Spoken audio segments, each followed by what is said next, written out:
Welcome, welcome, welcome to Small Town Gen X. I'm your host, Kate DeCoste, and I am thrilled to be your guide through the time warp of our favorite era. Every other week, I'll be bringing you a special segment called This Week in Gen X History. These episodes will bookend our regular episodes, where I'm joined by my amazing co-host, Lana Larson. But wait, there's more. We've got a special treat for you in this episode, a Gen X story straight from one of our listeners. Stick around till the end to find out how you can share your Gen X tales with us. But enough chit-chat, let's dive straight into the time capsule and explore the happenings of yesteryears. Are you ready? Let's rewind and relive This Week in Gen X History.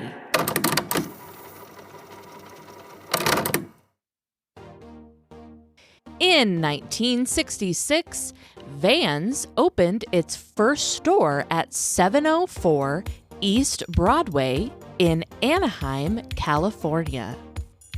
In 1967, Pink Floyd debut album Arnold Layne was released. Also in 1967, U.S. President John F. Kennedy's body was moved to its final resting place in Virginia. In 1968, Jimi Hendrix was declared the most spectacular guitarist in the world by Life magazine. Also in 1968, Democratic Senator Robert F. Kennedy started his presidential campaign. And also in 1968, the Bee Gees made their first appearance on TV, performing Words and To Love Somebody on The Ed Sullivan Show. In 1969, American fugitive James Earl Ray pleaded guilty to murdering Martin Luther King Jr. Moving ahead to the 70s. In 1970, the legal age required for voting in the USA was reduced to 18. The previous age was 21. In 1972, the first installment of The Godfather, starring Marlon Brando and Al Pacino, premiered in New York City. Also in 1972, John Lennon and Yoko Ono were served deportation papers for overstaying in the United States. In 1973, Pink Floyd's The Dark Side of the Moon debuted on Billboard's Top 200 chart. In 1975, the Rocky Horror Picture Show premiered at a theater in New York City, and it ran for 45 performances. In 1978, The Incredible Hulk TV series premiered on CBC, starring Bill Bixby. In 1980, a console version of Space Invaders was released for the Atari 2600. Also in 1980, the infamous killer clown John Wayne Gacy was convicted for the murder of 33 men and boys. In 1985, the very first .com domain was registered. And also in 1985, the Night Stalker serial killer Richard Ramirez committed his second and third murders in LA. In 1986, the NFL started using the instant replay rule. This is where video is analyzed to review what had just happened in a game. Moving on to the 90s. In 1995, the FDA approved the first chickenpox vaccine. And in 1997, Buffy the Vampire Slayer premiered on the Warner Brothers television network. Also in 1997, Queen Elizabeth II knighted Paul McCartney from the Beatles. And let's give a little happy birthday to these celebrity Gen Xers: Johnny Knoxville, Will I Am, and Lauren Graham. Happy birthday! And now, a Gen X story. Thinking back on my childhood, it was just so fundamentally different than childhoods of any other generation. And I think most of the kids that were born in the late 70s, maybe mid 70s, early 80s, and had their childhood in the 1980s and early 90s would tend to agree. We saw parents who were raised by families with a lot of times one working parent, and mom stayed home and the kids got home and mom was there. And then we raised our kids differently in that we involved them in everything. So, and my wife and I have been just as guilty. We got our kids involved in soccer and baseball, and we were running them around from event to event.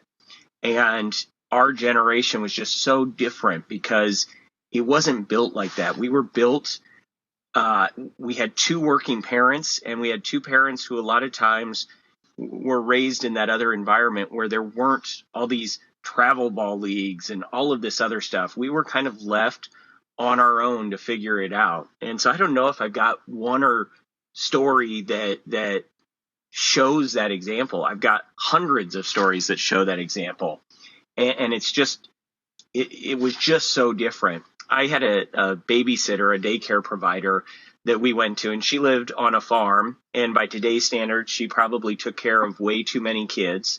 I felt like there were 20 of us running around all the time. But it was just great. She had this farm. There were two barns there. There were fields that we could run out to. She had two horses.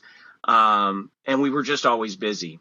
My mom was a teacher, and I begged during the summer. I just begged to go over to Bonnie's because so many kids were there and there was so much to do and just always busy. But the days that I did stay home, the rules were about the same. I can't say we were expected to leave the house, but it was just something we did. We knew either place, if we were at daycare, if we were at home, we were out of the house at 8 a.m. We were on our bikes. We were going somewhere. The daycare provider, Bonnie was her name, once you got to be about 11 years old, maybe 12, she would let you ride with the other kids into the pool, the Elkhorn pool. And the Elkhorn pool at that time was $1 to get in.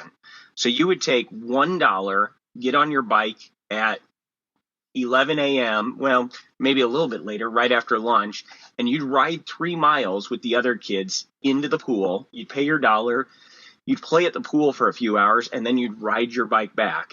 And it was so freeing to be able to have that much freedom. But the same thing was true when we were home. We were always doing things. As soon as I got breakfast and did that kind of stuff, I was out of the house. And that does make me think of probably the worst summer I ever had. It was early June and maybe the second week of summer. And we were out. It was kind of drizzly, kind of rainy. And there were maybe probably about 6 of us. My brother and I were there, and then the neighbor girls and a couple other people. And my mom had made us lunch. And so we went and got lunch, and we were sitting on the neighbor's deck eating lunch. And we were just daring people to go stand out in the rain. And my brother, who was the younger brother and of course always wanted to try to show his older brother up, definitely took the dare. And me being the older brother wanted to show him that I could make him submit and give in. So I decided, okay, he's not getting wet enough in the rain. I told him he had to stand out in the rain, so I'm going to get in the tree and I'm going to shake water on him. Well, I end up falling out of the tree, and I end up breaking both of my arms, 2 bones in each arm. Second week of summer, I'm now in 2 casts for the next 8 weeks. This is the same year as the Ollie North trial. I spent all summer watching the Ollie North trials. During that summer, my dog died and my grandfather died. So I tell people, if I was a country songwriter, that would have probably been a very good country song to write. But the killer for me that year was we didn't have things that this generation has. We had 3 channels. We had Channel 3, Channel 6, and Channel 7. And I just said Ollie North trial was on all 3 channels all summer. So there wasn't a lot to do. My friends were going out and riding bikes, playing basketball, and I was stuck watching them or doing nothing. And it was just so tough for me because that was not what we were used to growing up in the 80s. So that's my memory of the 80s. Not a single story, but definitely what shaped me as a human being.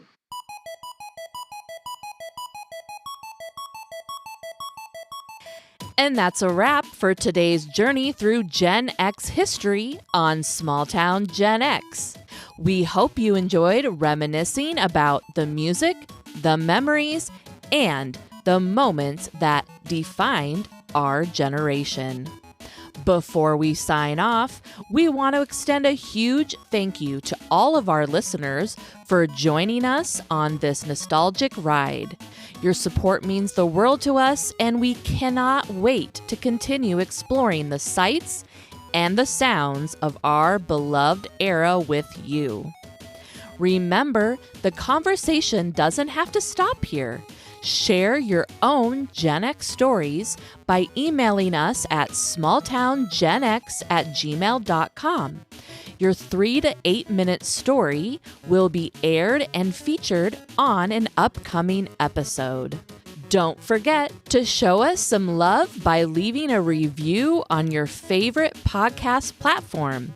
Your feedback helps us keep the Gen X vibes alive and ensures that more listeners can discover the magic of Small Town Gen X.